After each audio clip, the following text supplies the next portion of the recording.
Kodari tolong dikumpulin ya video klip yang meramalkan kita pasti gagal. Presiden Prabowo mendadak minta kumpulkan video yang meramal MBG gagal. Presiden Prabowo Subianto meminta Kepala Staf Presiden Kodari untuk mengumpulkan klip video yang menuding program makan bergizi gratis atau MBG sebagai penghinaan terhadap bangsa. Ia mengaku heran atas tudingan yang menyebut program tersebut sebagai bentuk penghinaan terhadap bangsa.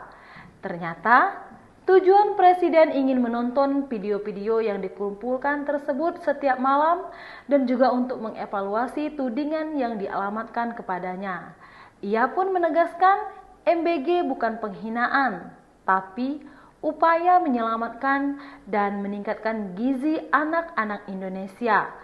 Prabowo bahkan menekankan komitmennya sejak dulu, hidupnya untuk membela kebenaran, keadilan, dan juga keselamatan rakyat. Menurutnya, tidak mungkin dirinya memiliki niat menghina bangsa Indonesia melalui program yang ditujukan untuk meningkatkan kesejahteraan masyarakat.